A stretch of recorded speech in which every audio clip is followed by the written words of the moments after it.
Hi, and welcome to Razz Reviews. Today is going to be a different episode where I'm going to be talking about the last season of Game of Thrones at the midpoint of season 8. This is very unusual because I wasn't even planning on doing anything until the season is actually over. But the episode, The Long Night, has divided fans. It's basically become the last Jedi of fantasy at this point. So it's very important to me to talk about it because I have a lot of feelings. And I haven't been able to sleep. It's like 3 a.m. and I'm like, you know what? I'm just gonna shoot a review like on my phone. Here we go.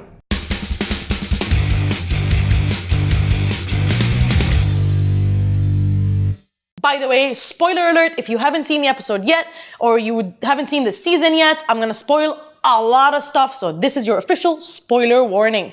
If I were to talk about the show from the point of the first 3 episodes of this final season, they've pretty much been a build-up to this moment. And it was very heartfelt because it felt like these people might not survive the coming battle. This might be the last time we see them all together. And it felt very poignant and emotional. So I loved that. I loved the first 2 episodes. I know they were slow. I know a lot of people wanted like a little bit of action at the start point. We've been waiting a year and a half for this season. But I thought it was pretty good. And I actually liked those episodes very much. And that second episode ended with the dead arriving. It's here. It's time for the long night, for the big battle.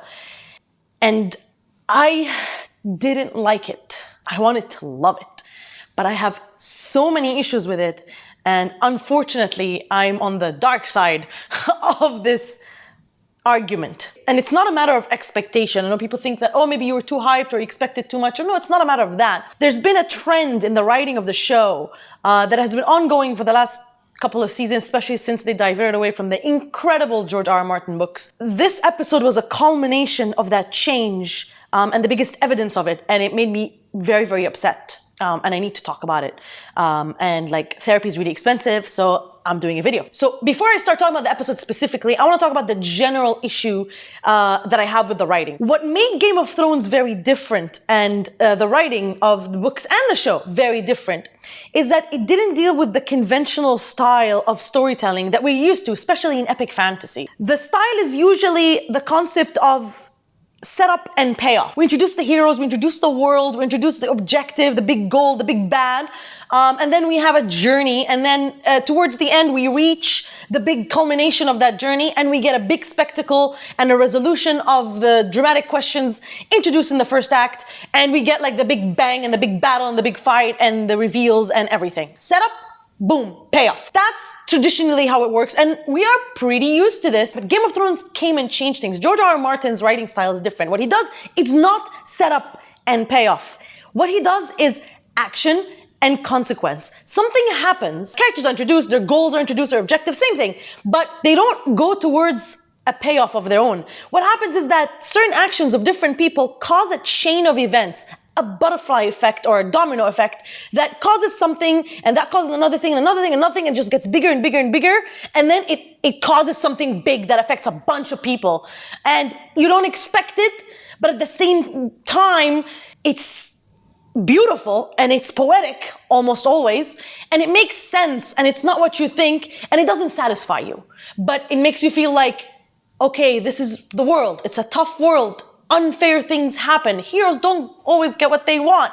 When people make mistakes, they pay for them. And that's what Game of Thrones did. Ever since season 1, Ned Stark died in episode 9, and that set up this style of Game of Thrones. Why did he die? It wasn't a payoff. It wasn't a resolution of his goal. He died without achieving his objective, without ever going home, without ever saying goodbye to his wife, to his children, nothing. He died as a result of a series of things that now, in this season and in last season, we know that it started with Rhaegal and Robert Baratheon's actions and the Mad King's actions. Like, all of these people have done things, and it just caused this ripple effect that caused Ned Stark to lose his head.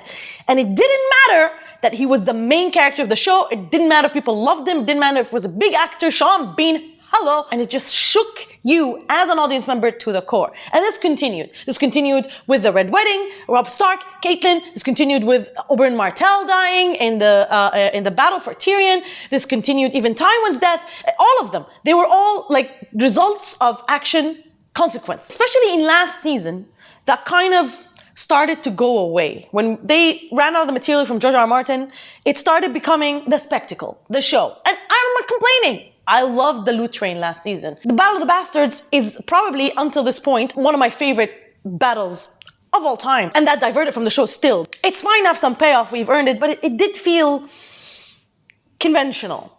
In its own way, in its own Game of Thrones way. Here's where that becomes a problem in the long night. Because the arrival of the Night King and his attack on Winterfell and everybody being there should be the result of these consequences, of these actions, this ripple effect. And it should be devastating. Because it's the Night King. We've been hyped. I'm not gonna lie and say, oh, I've been very objective to this. I'm not. I've been hyped to hell about finally a stand between the living and the dead and the zombies and all that stuff. When the long night starts, there's a sense of dread and anticipation and silence. And I thought that was beautiful. I actually love the opening of this episode. But there's so many issues with this episode, not just with the ending. If I'm to give headlines to all the problems I had, I would say at the top of the list, Night King just dying so easily, one of the biggest threats of the universe, just gone. 2, the illogical way that Arya got to him. 3, the lack of major character death and the lack of cost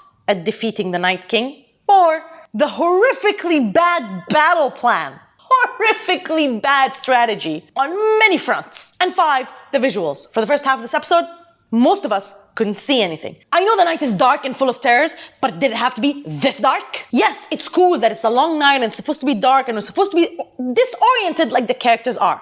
Cool for a sequence. Not for 30 minutes of the episode, because that disconnects you. When I stop caring about Jon and Daenerys on the dragon and I start like fiddling with my remote control to check my brightness, I've emotionally checked out.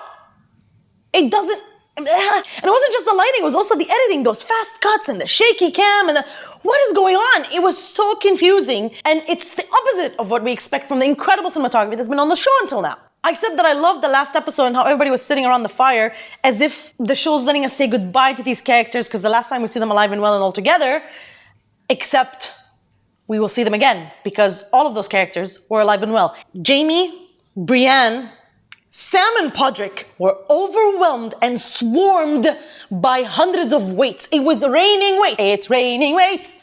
Hallelujah, it's raining waits. And they just survived. What? Where are your balls, Game of Thrones? Where'd your balls go? Grey Worm was outside the walls through a myriad of situations that went hellishly wrong, and he survived. How did he survive? He said goodbye to his lady. They made future plans. You don't make future plans, you die. Yes. Okay, we want to subvert expectations, so we're not going to kill characters that obviously seem like they're going to die. Fine, kill others. Jorah Mormont died. It was emotional, yes. And I love the character, and he's been amazing on the show, but he died in the most fantasy tropey way. He had fulfilled his promise to protect Dany, fulfilled his duty, and protected her and died honorably. He pulled a Boromir, you guys. You know who else pulled a Boromir? Theon. I've seen this before. I've seen those deaths before. Game of Thrones gives me death I haven't seen. Oberyn Martell's death? I haven't seen that before. That's why I'm here. It feels like the show and the showrunners and some of the fans have forgotten what makes Game of Thrones so good. Guys, do not be distracted by the flashy CGI and the big cheap thrills and the spectacle. It's not about that. It's beautiful. The actors did a great job. The music was nice, but storytelling-wise, they fulfilled their roles. They fulfilled their destinies, and they died in the most conventional way. I'm gonna protect you. Death. Sad death. Come on, you guys. Come on. Next, let's talk about the battle strategy, which is garbage. You had, Jon, Dany, Davos, Jorah, Tyrion. He came up with the Blackwater strategy. He destroyed half of Stannis' ships, if not more. All of these minds came up with this plan. They sent their riders into the darkness, and that was step 1. Why? Why would you send your cavalry first? Archers, high ground. Did it look cool? Yes, it looked amazing. It was beautiful. Jorah charging with the Dothraki, with their Sikhs on fire. Mwah, beautiful. It was visually beautiful. Suicide. I don't want to spend 20 minutes talking tactics, but if you want to think about how bad that strategy is, think of what would have happened to these people if the Red Woman hadn't miraculously showed up. By the way, Deus Ex Machina alert for the Red Woman showing out of nowhere. How'd she get there? Magic. How'd she find Arya? Magic. It's lazy writing. It's convenient. Beric Dondarrion died to save Arya. Cool. And nothing. I thought his powers are going to be transferred to the Hound. Nothing. I thought the Red Woman was one of the faceless people or something because she quoted Syrio Firel. I guess that was just fan service. I thought she was going to give Arya more power. Nothing. I thought she might transfer Beric's power to her, the Lord of Light power to her, power her up somehow, make her evolve another level. Nothing. She just told her, you should do this, girl. It's your fight. Go. And she's like, okay. And she goes off screen, and the next time we see her, she's killing the Night King. How? How'd she get there? She couldn't get out of a library that had 3 whites, and you want to convince me that she went through an entire fortress of them, and then outside into the yard where, again, it's raining whites, and then to the Godswood, to the Weirwood Tree, past all of the whites that are there, and the White Walkers that are standing there, and she was flying. How was she flying? What did she use to propel? Where did she jump from? Anyway, she has a magical pogo and she can jump really high. She jumps and stabs him. Oh, she doesn't stab him. She almost stabs him and then she switches a knife. Cool move. Who cares? It's not... How'd she get there? The most interesting thing is how she got there, and that was off screen. You know why it was off screen? Because it couldn't have been done. She kills the Night King while Bran stares there. Speaking of Bran, Bran. I officially hate Bran. His entire journey means nothing. Just waited because he knew the right moment would come. I don't care. He's a warg. He's a 3-eyed raven. He's been on this immense journey. This was the moment for him to let it all culminate. Nothing. I'm gonna go away now. Why did he suddenly do a crow simulation? Where'd you go? Just so he can watch the fight of the dragons in the sky? By the way, it wasn't clear. He didn't see it. We didn't see it either. So much of the stuff that has been set up, Beyond the Wall, and the 3-eyed raven, Children of the Forest, gone, trash. Everything that has been like hinted at with Azor Ahai, the Prince that was promised, the prophecies, gone. There's a lot of cool stuff here, guys. Arya fighting was cool. The dragon being swarmed by the whites was cool. The Night King going like this was cool and bad. Yes, even Arya stabbing him, cool. All of them cool moments, but they're nothing but cheap thrills because they are not earned, they don't feel organic, and there's a lot of stuff missing. It felt hollow. That's what it felt like to me this episode. Empty, just a shell of its former self. And there's a lot of like Hollywood bullcrap, honestly. Like, you want to convince me, hold on. You want to convince me that the ice dragon, whose blue breath of death destroyed the wall. The wall that was built with magic of the Children of the Forest, stood for thousands of years. He burped on it and it fell apart. And yet, he cannot destroy the rock that Jon Snow is hiding behind? Oh, really? Lyanna Mormont gets a cool death. Also another very fantasy trope kind of death where she she's going down, but she takes a giant with her because she's powerful and she has to go out like a hero. This was never the Game of Thrones mantra. People did not go out as heroes. Oberyn Martell did not go out as a hero, even though he stood for something that's right. Neither did Ned Stark. They were humiliated. They were squashed. They were beheaded. It was terrible. It was harsh, but it was cool, and that was cool. And it made Game of Thrones different. This is not. This is just like any heroic death.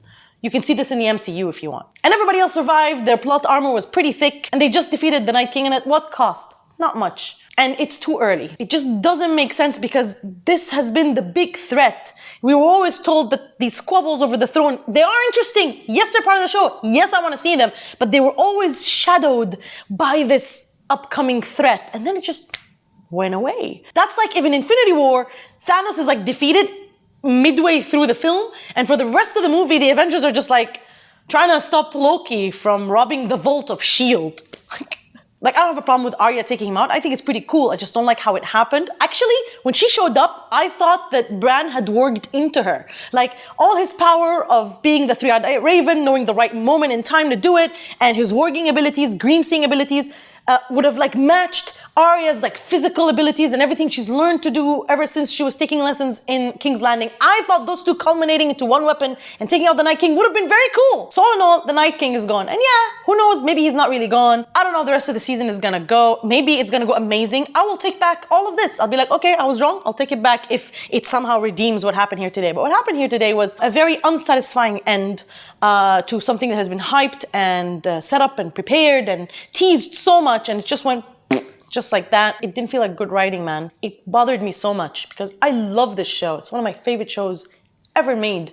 And I care a lot about it, a little bit too much. Like I can't sleep. Like it's 3 a.m. and I'm shooting this. So let's see, they're done with the Great War. The long night was not so long, but it was pretty dark, a little too dark. And now we brace ourselves for the final war with Cersei, apparently. So let's see where that goes. Maybe whatever happens changes how I feel about this. But I know for a fact that what happened in this episode changes how I feel about a lot of things that have happened before. So I'm very disappointed and unhappy. I hope I've made sense of this for you. And I hope I've answered why I haven't liked this episode, because everybody's asking me, because I've been so distraught. I'll definitely do another episode at the end of the show talking about the whole show and the whole season. But for now, this is what I thought of The Long Night and what has happened so far in Season 8. Let me know in the comments what you think. Argue with me. This is definitely gonna start some arguments because the fan base is definitely divided on this. Talking is healthy. Yelling is also healthy, but be respectful. Let me know in the comment section what else you'd like me to talk about. And as always, like, share, and subscribe. And don't forget to ask me what you'd like me to review for you next. See ya.